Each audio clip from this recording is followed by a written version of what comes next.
Alright, we are on episode number 25 of Video Game Reviews, and for the first time in this series, we are reviewing a Nintendo DS game, and a very classic one at that.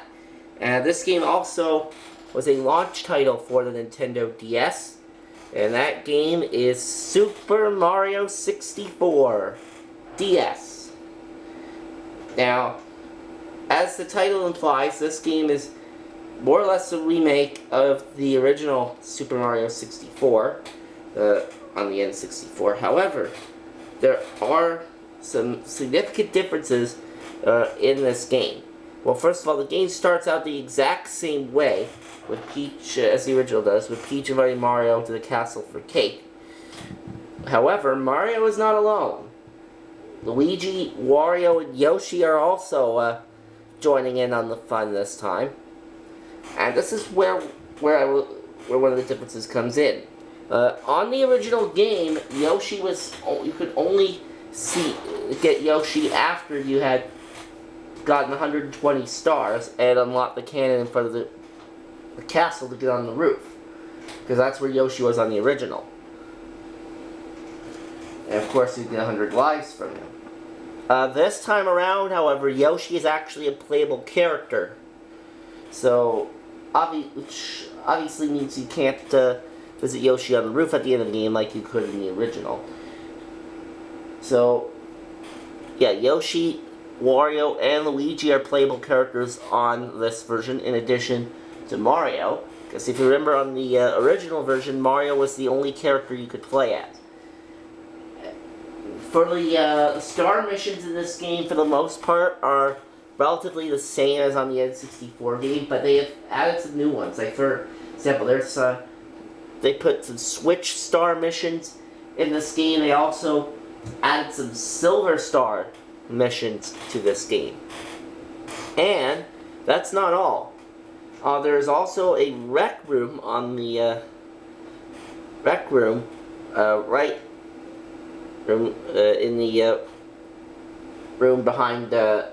There's also a rec room in the castle where you can play all kinds of mini games. So that's pretty neat.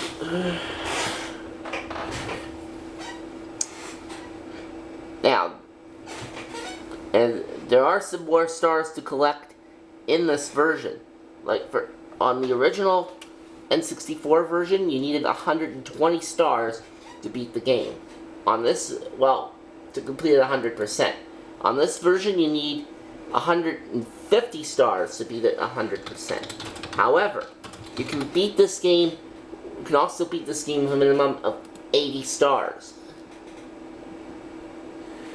So you don't necessarily have to collect every single star in this game. Now, we've also now there's not just 1-up mushrooms that are in this game. There are also Mega Mushrooms that you can collect in this game as well. And, of course, what the Mega Mushroom does is it makes you really huge, and you can essentially annihilate any enemy that's in your way by use of the Mega Mushroom. A mushroom that, of course, would also be featured in Super Mario Bros. For the Nintendo DS.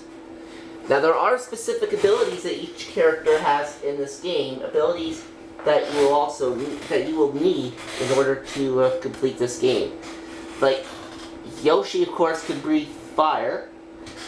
Mario can also become Balloon Mario. That is not a new power-up, by the way, because that power-up was also because you remember, you were also able to do that power-up in Super Mario World on the Super Nintendo. So, I believe this game marks the first appearance of the Balloon Mario power-up since then.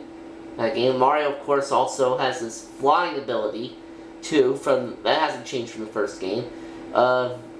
Luigi can become invisible, and Wario can become metal. So yeah, this is a very good game. It is a classic game, and I would highly recommend this game.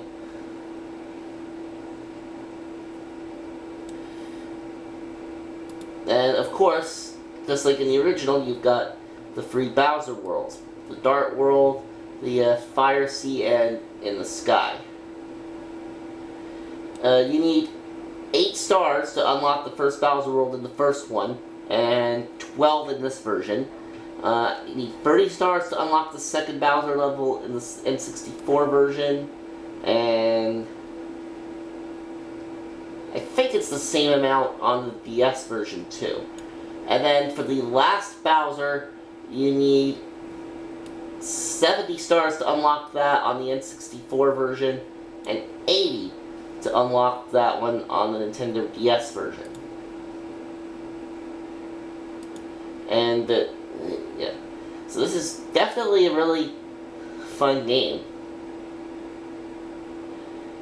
And of course, the way you beat Bowser in these is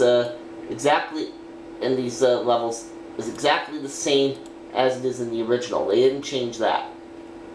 You do, however, want to be careful of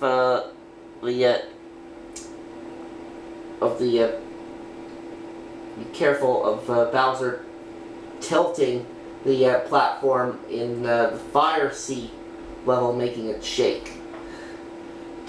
You want to be careful of that. Otherwise, the battles are essentially the same as the regular N64 version. So yeah, I would highly recommend getting this game. So that is it for this episode of Video Game Reviews. I will see you for the next one.